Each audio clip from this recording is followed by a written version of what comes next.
โอเคครับ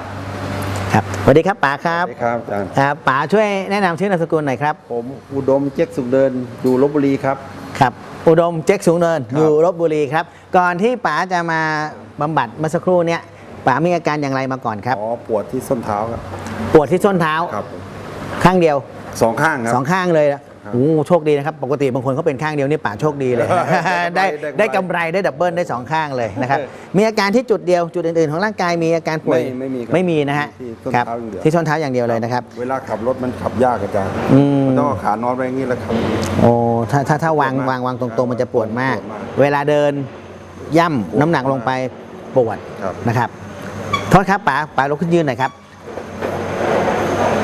เป็นไงบ้างครับ ก็รู้สึกดีแล้วที่นวดครั้งนี้ครับ ฮะ แต่มันรู้สึกดีครับ จริง สึกดีจริงครับจริง ๆ ไม่ได้โม้นะ ไม่ได้โม้มันจะต่างเลยฝั่งนี้มันจะเหยียบมันจะรู้ไงมันจะตึงขึ้น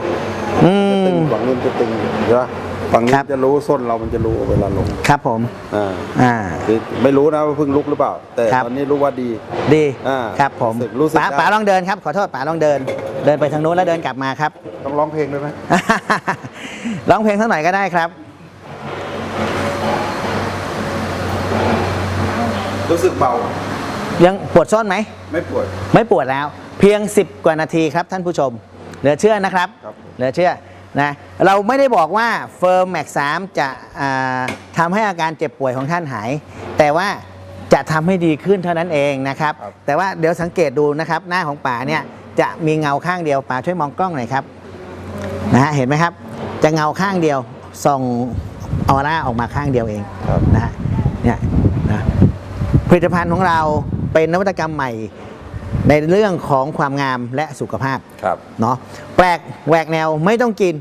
ไม่ต้องฉีดนะครับ ไม่ต้องใส่หน้าเพียงทาจุดชีพจรแล้วหน้าเด้ง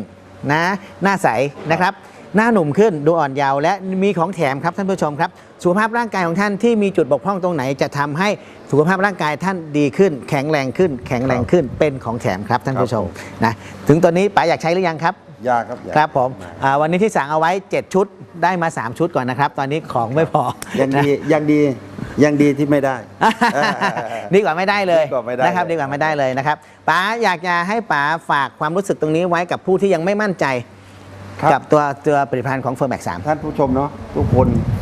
ผมก็มันก็งงทำให้เรางงเหมือนกันว่ามันเป็นไปได้ยังไง มันไม่ได้รักษา แต่ทำแค่เพียงไม่กี่นาที มันเกิดความรู้สึกได้ว่ามันเป็นอย่างนี้จริง ๆ ไม่ได้บอกว่าหาย หรือไม่ได้บอกว่าดี แต่รู้สึกว่ามันดี อยากให้พี่น้องทุกคนใช้พวก